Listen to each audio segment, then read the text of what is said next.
கர்நாடகாவில் காங்கிரஸ் அதிக வாக்குகள் பெற்ற வாக்குச்சாவடிகளை குறிவைத்து வாக்காளர்கள் முறைகேடாக நீக்கம் செய்யப்பட்டிருப்பதாக எதிர்க்கட்சித் தலைவர் ராகுல் காந்தி குற்றச்சாட்டை முன்வைத்திருக்கிறார். சில ஆதாரங்களோடு அவர் இந்த குற்றச்சாட்டை முன்வைத்திருக்கிறார். இது குறித்து பேசுவதற்காக மூத்த பத்திரிகையாளர் திரு ஆர்.கே. நம்மோடு இணைந்திருக்கிறார். அவரிடம் பேசலாம். சார் வணக்கம்.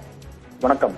இப்போ கர்நாடகாவில் அதிலும் காங்கிரசினுடைய வாக்கு வங்கி அதிகமா இடத்தை குறிவைத்து இந்த ஒரு வாக்கு திருட்டு நடந்திருக்கு அப்படின்னு ராகுல் காந்தி சொல்றார். அதுக்கான அந்த சாஃப்ட்வேர் டூலும் யூஸ் பண்ணப்பட்டிருக்குங்கிறதையும் சொல்லியிருக்கிறார். எப்படி பார்க்கலாம் இந்த விவகாரத்தை? இது மிக தெளிவாக ராகுல் காந்தி ப்ரூஃபோட இன்னைக்கு சொல்லியிருக்காரு. 2-3 விஷயம் சொல்றாரு. ஒண்ணு குறிநோக்கி இவர்கள் எல்லாம் மாற்றியிருக்கிறார்கள், நீக்கி இருக்கிறார்கள் என்று ஒரு குற்றச்சாட்டை வைக்கிறார். வட கர்நாடகத்தை ஒரு அசம்பிளி கான்ஸ்டிட்யூன்சிலையும் அதே மாதிரி மகாராஷ்டிராவில் இருக்கின்ற ஒரு கான்ஸ்டிட்யூன்சிலையும் அவர் எக்ஸாம்பிளாக எடுத்து பேசுறார். இதுக்கு தெளிவாக அவர் என்ன பண்றாருன்னு பாத்தீங்கன்னா, அந்த நபர்களுடைய பேர் விவரங்களை இதுல ஸ்கிரீன்ல போடுறாரு. ஒண்ணு. ரெண்டாவது அங்க இருக்கின்ற சில நபர்களை கூட்டிக் கொண்டு வந்திருக்கிறார்.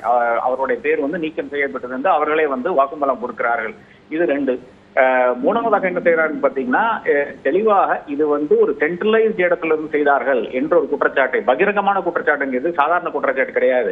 இப்ப நானோ நீங்களோ ஒரு கட்சியில் இருக்கும் போது இன்னொரு கட்சியில இருக்கிற நபர்களை தாராளமாக போய் நீக்கலாம், நாம் போய் அப்செக்ட் பண்ணலாம். அதன் பிறகு தேர்தல் ஆணையம் நீக்கிவிடும். ஆனா இவர் என்ன சொல்றாருன்னு பாத்தீங்கன்னா, 4 மணி காலங்காத்தால 4 மணிக்கு சில டிலீஷன்ஸ் நடந்திருக்கிறது, அதன் பிறகு தூங்க போயிருக்கிறார்கள் என்றெல்லாம் அவர் சொல்கிறார். அப்ப இது சென்ட்ரலைஸ்டாக எங்கிருந்து நடந்தது? அப்ப அதற்கு ஓடிபி போகுமா? இப்ப நான் என்னுடைய பேர் நீக்க வேண்டும் என்றால் அது என்னுடைய மொபைலுக்கு ஒரு ஓடிபி வரும் என்று கூறுகிறார்கள். அப்படி வந்துச்சா இல்லையா என்ற கேள்வி எல்லாம் இருக்கிறது. அப்ப இது அடுத்த பிரச்சனையாக இருக்கிறது. மூன்றாவது பிரச்சனை என்னன்னு பாத்தீங்கன்னா, இது எல்லாம் அந்த சிஐடி, கர்நாடகா சிஐடி இதை பத்தி வழக்கு பதிவு செய்து விசாரணை செய்து கொண்டிருக்கிறது. 18 கடிதங்கள் அவர்கள் ஞானேஷ்குமார் என்ற தேர்தல் ஆணையருடைய இசிஐக்கு எழுதியிருக்கிறார்கள், தேர்தல் ஆணையத்துக்கு எழுதியிருக்கிறார்கள். ஆனால் ஒரு லெட்டருக்கு கூட அவர்கள் சரியான விளக்கங்கள் தரவில்லை என்ற ஒரு கருத்தையும் தெரிவித்திருக்கிறார்கள். அதன் பிறகு கர்நாடகாவுடைய சிஇஓவே, அதாவது கர்நாடகத்தில் இருக்கிற தலைமை தேர்தல் அதிகாரியும் தேர்தல் ஆணையத்துக்கு எழுதியிருக்கிறார். அவருக்கும் ஒரு விளக்கம் வரவில்லை என்று பகிரங்கமான குற்றச்சாட்டுகளாக இருக்கிறது, ப்ரூஃபோட இருக்கின்ற குற்றச்சாட்டுகளாக இருக்கிறது. இதுல இருந்து ஞானேஷ்குமார் அதாவது முக்கிய தேர்தல் அதிகாரி இதுல இருந்து தப்பி நழுவ முடியாது என்ற ஒரு முக்கியமான ஒரு விஷயத்தை நான் காண்கிறேன். ஆனா இப்போ இதுல உடனடியா இப்ப தேர்தல் ஆணையம் ராகுல் காந்தியினுடைய இந்த குற்றச்சாட்டுக்கு ரியாக்ட் பண்ணிருக்காங்க. அதுல அவருடைய குற்றச்சாட்டுகள் அப்படிங்கறதே பேஸ்லெஸ், அடிப்படை ஆதாரமற்றது, எல்லாமே தவறானது. அப்படி யாராலையும் ஒரு இண்டிவிஜுவல் பர்சனால அப்படி செய்ய முடியாது, ஓட் டெலிட்டுங்கிறது வாய்ப்பே இல்லைன்னு சொல்லியிருக்காங்க. இந்த மாதிரி ஒரு விஷயத்துக்கு உடனடியான ஒரு ரெஸ்பான்ஸ் வருது. ஆனா ஒரு 18 முறை சிஐடி கிட்ட கொடுக்கப்பட்டிருக்கு, அதற்கான பதில் வரல. அப்படிங்கும் போது இந்த முரணை நம்ம எப்படி புரிந்து கொள்ளலாம்? நிச்சயமா இது ஏனோதானோ ஒரு ரிப்ளை தானே. பேஸ்லெஸ் சொல்றதுல என்ன அர்த்தம் இருக்கிறது? இவர் தெளிவாக பட்டியலிட்டு சொல்கிறார், இந்த நபர்கள் எல்லாம் நீக்கப்பட்டார்கள், இந்த டைம்ல நீக்கப்பட்டார்கள் என்று கூறுகிறார். அப்ப தேர்தல் ஆணையம் என்ன சொல்ல வேண்டும் என்றால், இந்த நபர்கள் 4 மணி என்ற 4 AM என்ற சமயத்துல நீக்கப்படவில்லை என்று அவர் சொல்லட்டுமே. அப்புறமா தான் நான் கோர்ட்டுக்கு போக முடியும்.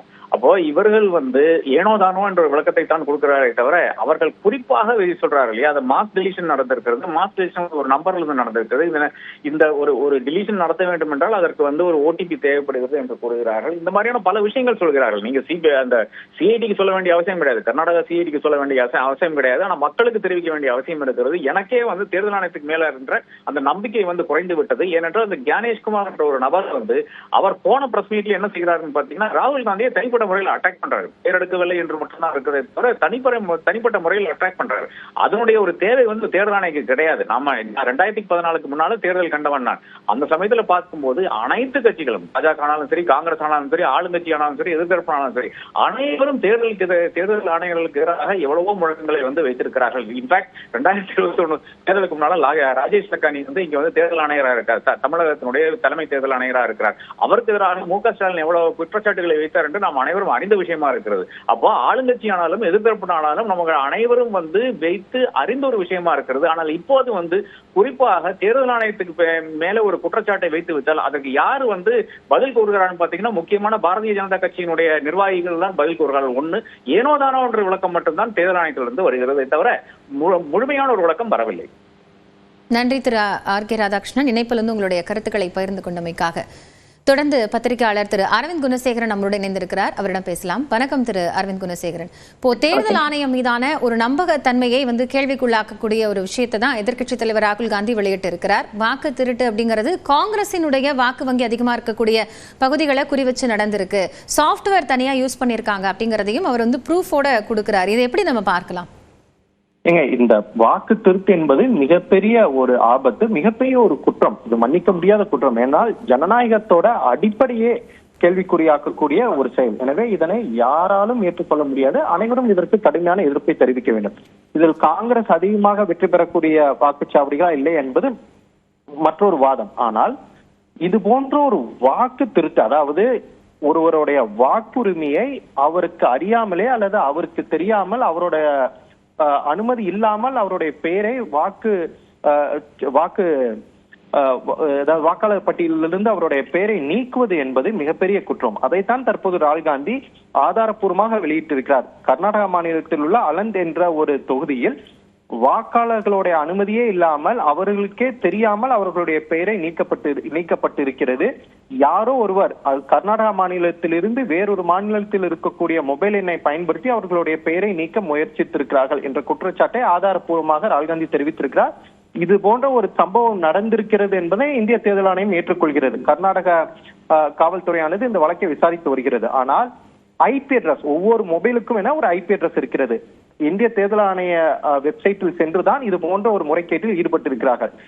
ஒரு மொபைல் எண்ணை பயன்படுத்தி தான், அதன் மூலமாக இன்டர்நெட் வசதியை பெற்றுக்கொண்டுதான் இந்த இந்திய தேர்தல் ஆணையத்தின் வெப்சைட்டில் சென்று இது போன்ற முறைகேட்டில் ஈடுபட்டிருக்கிறார்கள்.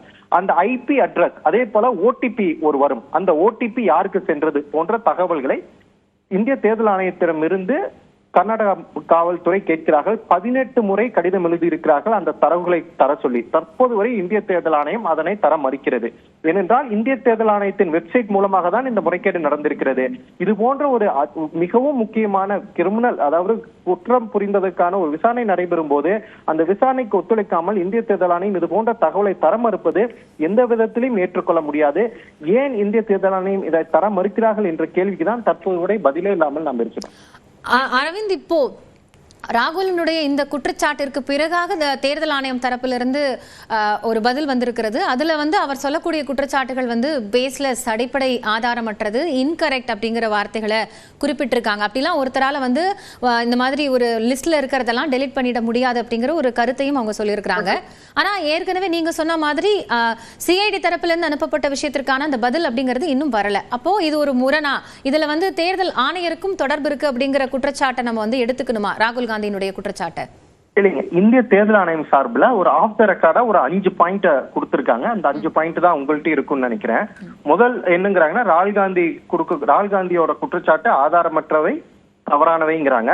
ரெண்டாவது இது போன்ற வேறு ஒருவரால் ஆன்லைன் மூலமாக ஒருவருடைய பெயரை வாக்காளர் பட்டியலிருந்து நீக்க முடியாது என்கிறார்கள் இந்திய தேர்தல் ஆணையம். மூன்றாவது பாயிண்டாக, ஒருவருடைய பெயரை ஆன்லைன் மூலமாக நீக்க வேண்டும் என்றால், ஒருவருடைய பெயரை வாக்காளர் பட்டியலிருந்து நீக்க வேண்டும் என்றால் அவருடைய கருத்தை கேட்டுதான் நீக்க முடியும் என்கிறது இந்திய தேர்தல் ஆணையம். மூன்றாவதாக, நான்காவது பாயிண்ட் தான் மிக மிக முக்கியமானது. நான்காவது பாயிண்டில் இந்திய தேர்தல் ஆணையமே ஒப்புக்கொள்கிறது, 2023ஆம் ஆண்டு ஒரு சில நடவடிக்கைகள் நடைபெற்றது. அதாவது ஒருவருடைய பெயரை வாக்காளர் பட்டியலிருந்து நீக்குவதற்கான அன்சக்சஸ்ஃபுல் அட்டெம்ப்ட், அதாவது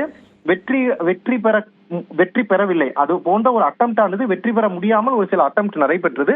அது தொடர்பாக விசாரிப்பதற்காக வழக்கு பதிவு செய்திருக்கிறோம் என்பதை இந்திய தேர்தல் ஆணையம் ஏற்றுக்கொள்கிறது. எனவே ராகுல் காந்தி சொல்வது உண்மை. இது போன்ற ஒரு அட்டெம்ப்ட் நடைபெற்றது. அந்த அட்டெம்ப்ட் சக்சஸ்ஃபுல்லா அன்சக்சஸ்ஃபுல்லா என்பதில்லை.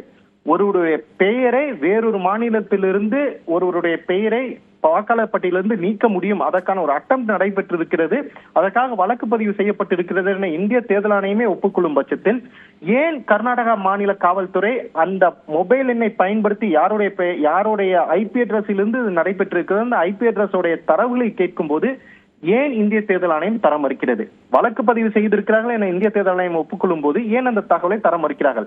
அதில் முக்கியம் என்னவென்றால், அந்த வழக்கு பதிவு செய்ததே நாங்கள் தான் என ஒப்புக்கொள்ளும் இந்திய தேர்தல் ஆணையம் இது போன்ற ஒரு இம்பார்ட்டன்டான டீட்டெயிலை இந்திய தேர்தல் ஆணையம் ஏன் காவல்துறைக்கு தர மறுக்கிறார்கள்? அப்படி என்றால் ஏதே ஒன்றை இந்திய தேர்தல் ஆணையம் மறைக்கிறார்கள் என்றுதான் பொருள். எனவே இந்திய தேர்தல் ஆணையம் இந்த வழக்கு விசாரணைக்கு முழுமையாக ஒத்துழைப்பு தர வேண்டும். இந்த வழக்கை லாஜிக்கல் கன்க்ளூஷனுக்கு, அதாவது இந்த விசாரணை லாஜிக்கல் கன்க்ளூஷனுக்கு எடுத்து சென்று இதற்கு பின்னால் யார் இருக்கிறார்கள் என்பதனை கண்டுபிடிக்க இந்திய தேர்தல் ஆணையம் ஒத்துழைக்க வேண்டும். இல்லை என்றால் இந்திய தேர்தல் ஆணையம் ஒருதலைபட்சமாக செயல்படுகிறது என்ற எதிர்க்கட்சிகளின் குற்றச்சாட்டு உண்மையாகிறது. நன்றி திரு அரவிந்த் குணசேகரன், இணைப்பிலிருந்து உங்களுடைய கருத்துக்களை பகிர்ந்து கொண்டமைக்காக.